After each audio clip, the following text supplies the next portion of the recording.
Hi friends, hello, welcome. My name is August. Due to your popular demand, your comments, your requests for me to continue this series all about recommendations based on your zodiac or astrology sign. Even if you're not a Taurus, I do recommend these books for Taurus season. These are wonderful books to read in the springtime if you want to connect, get more grounded in the earth and the nature signs, and just to really embrace the astrology season that we're in, if you're into astrology. If you're not, I think they still are really good spring recommendation reads.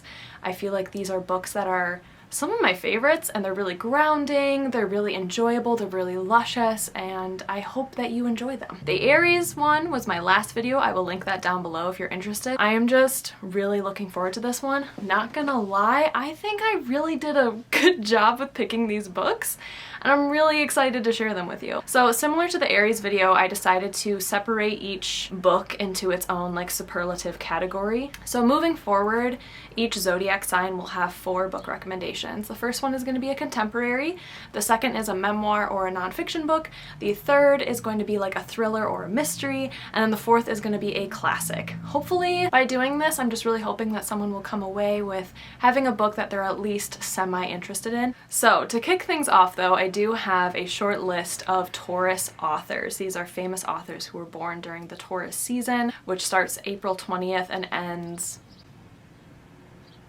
middle of May probably? I don't have an exact date. Oops. So if you need further recommendations, I think it would be kind of fun to read some books by these authors in Taurus season. Get into the minds of a Taurus, you know? The first one is ye ol' Bill Shakespeare. Willem Shakespeare was a Taurus. I mean, do we really know that much about him? Did he really write all of these works? To be debated. But him himself, the man, the legend, was apparently a Taurus. The second famous author is Harper Lee, the famous author who wrote To Kill a Mockingbird. So there's that. Next we have Charlotte Bronte. Woo! We're getting into some classics. You can get some like cozy Victorian vibes. I feel like that's pretty springy, Taurus-y, lavish. And then lastly we have the author Lorraine Hansberry, which is so perfect because I actually just finished reading her play, A Raisin in the Sun, in April, and I really thoroughly enjoyed it, so I will highly recommend this book. It is not on my book recommendations for this video, but if you are looking for more authors to read from, Lorraine Hansberry is where it's at. So similar to my Aries video, I want to share some of the attributes, alright, of the Taurus vibe, energy, genre. What are Tauruses? What are the signs and assets of being a Taurus? And I gathered all this information from Cosmopolitan.com, who really did me dirty last month in the Aries video, because they are spot on with the positive attributes of a sign, but then you can also read it as another word, which can definitely be the downfall of that sign. So let's hop into Taurus and get to know them a little bit more. Taurus, Tauris, what? Tauruses have perseverance, which can also be read as possessed.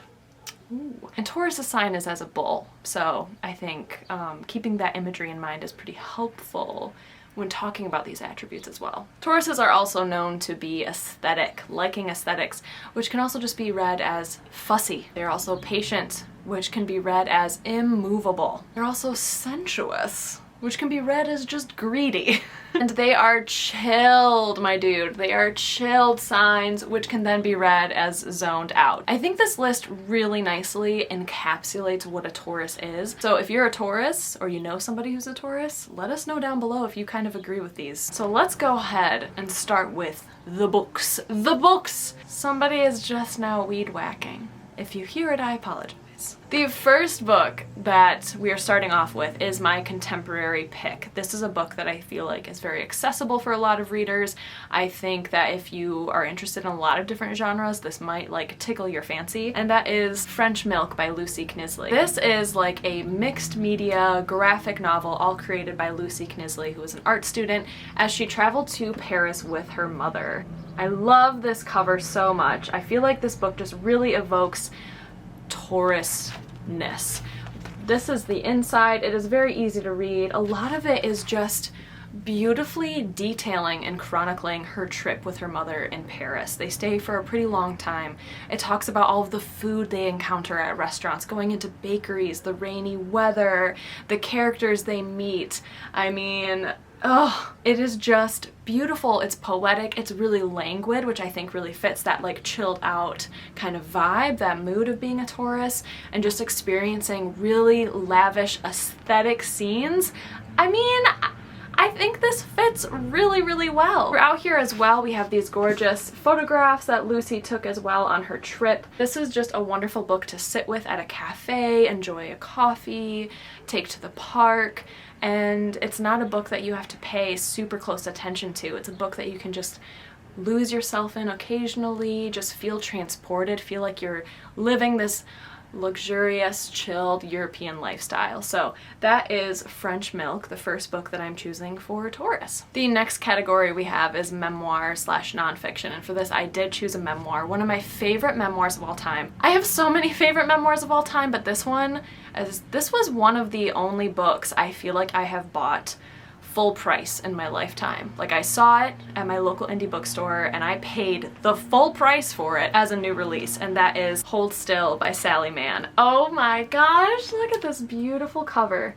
So even if you don't know who Sally Mann is, you actually might be familiar with some of her photographs. I think for a while a lot of them were circulating over on Tumblr. She has definitely been critiqued in the past for being a little controversial because she uses her children as photography models. She is a grand master of film photography, so she develops and creates her own artwork in her dark rooms. I heard about Sally Mann from one of my art teachers, my favorite teacher ever of all time in high school, who really helped me pursue my love of photography, and he helped me enter all of these art competitions for my film photography. So I just have a really big personal love for Sally Mann and the photography and the work that she's done, as well as just her character.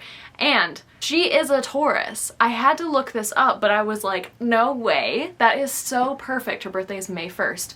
So this is an incredible, really big, really dense kind of memoir that talks about family, lineage, art, really slow, rural, southern living in the woods and nature, giving her children like so much room to breathe, and just growing up in the outdoors, getting dirty, taking photographs, capturing real life. There are a lot of really dark aspects in this book. Specifically, there are also visuals of this dark thing, so if you're not interested, definitely stay away because it is really uncomfortable and disturbing. Sally at one point in this book travels to this farm, quote unquote, where scientists research the decomposing nature of dead bodies. So it literally is this open landscape, this kind of farm area, this sanctuary where real dead people are placed in this farm area outside to full-on nature. They don't control any elements, they just let the elements of nature unfold in order to study how bodies are decomposed. And Sally Mann goes there to photograph them. So there are photos of deceased people in varying stages of decomposure, so definitely be cautious going into this because it is pretty gruesome. It's kind of like crime scene photos, but her artwork is absolutely stunning, and the way that she writes has this really gorgeous, languid, kind of southern, atmospheric, moody, dark, poetic writing style that like I never would have thought that someone as talented as she is with photography could also be this talented with words. This is just a really stunning memoir. It catalogs her family, her husband's family, all the way back from generations, the land that they have lived on, just so many different aspects of her own personal life, but the writing style was so elegant. It never really felt stiff or stuffy or fact-based. It was just filled with stories. And I really recommend this, one, because Sally Mann is also a Taurus, but also just that connection, that really deep-rooted feeling of being connected to the earth and connected to humans and nature and all the different elements. So that is Hold Still by Sally Mann. The next book I want to recommend for you all is in the category of like thriller mystery. This is definitely not a typical thriller or mystery book. It's not really high adrenaline, which I think is perfect for chilled out, zoned out Taurus people, and that is The Fig Eater by Jody Shields. First off, this is one of my favorite book covers of all time. It's just so stunning. This book takes place in 1910 in Vienna, and we're following kind of like a murder mystery. A young girl is found murdered, and it's like a classic kind of whodunit, but the cast of characters and the setting has this sense of languidness, this lethargic town, this city, a lot of character building, just a lot of like quiet moments. I remember just feeling so intrigued and captivated by this book, but it wasn't necessarily like a on the edge of your seat, rapid page turner kind of thriller. It really is this like slow unraveling of this murder mystery with this cast of characters. And if I remember correctly, there is a character who's like into fortune telling or psychic stuff. The back reads, hailed as one of the most remarkable literary debuts of recent years, The Fig Eater is at once a page-turning tale of murder, sleuthing, and sexual secrets, and a rich, glittering evocation of a city and a culture in fateful transition. Similar to what Cosmopolitan let us know about Taurus is, and that sexiness, that sensuousness is definitely in this book. We have just this beautiful prose talking about these characters and this murder mystery and this city at the same time, and all these different characters that are in there. I just think that this is a really good book for Tauruses that can just kind of slowly get through a book, enjoy the luscious details and writing style of Jody Shields. She is a phenomenal author. I've read 2 of her books and I really thoroughly enjoy them. So that is The Fig Eater. Alright friends, the last book that I have here for Taurus recommendations is in the classic genre, and that is The Secret Garden by Frances Hodgson Burnett. This is a cutie copy. I love this copy so much. It is so stunning. I love those colors. This is a book that I feel like a lot of us have read. If you haven't, I do highly recommend it. I read it when I was a wee young lass, and I recently picked it up last year. I found a copy of it in a little free library, picked it up, and I read it last year, and I really loved it. I think it's one of those books that really is a classic. It really is a book that can be read at any age, and you can gain perspectives from it. You can gain a new appreciation for it, no matter how old you are. So this book follows a young girl named Mary who is suddenly orphaned and is sent to live in this like really large mansion. Upon being there, she's kind of told like stay out of the mansion owner's way, keep to yourself, entertain yourself. She's also really sickly and frail and pale, so she spends a lot of time on her own, and she's a little bratty, a little spoiled, but she ends up finding this secret garden on the mansion property. This secret garden is really off limits, off ground. You shouldn't be in there. But she finds it. She finds a way to just be outside, and she gets all this energy and goodness from just being outside in the sunshine and working with the earth and learning about the different animals and the people that she meets. She makes friends with the garden caretaker, a young boy who lives across the way, and they just go on these like little adventures, and they learn how to garden. They learn how to gather the plants and nurture them and take care of them, and in doing so they're nurturing themselves and tending to their own little personal gardens, and she increases in health and she starts to feel better. And this book just has so much symbolism and wonderful wise themes that I think no matter what age we are, no matter what season we're in, how healing it is just to spend time outside. Even if you can just like open the windows in your space and let fresh air in, how much good that does for you. Just going for a walk outside in nature, looking up at the sky at night, going and dancing in a forest or something. Like all of that does so many wonderful things for us as humans, and especially during lockdown and stuff, I think this is a really important thing to do if you have access to going out in nature or just going for a walk in a park.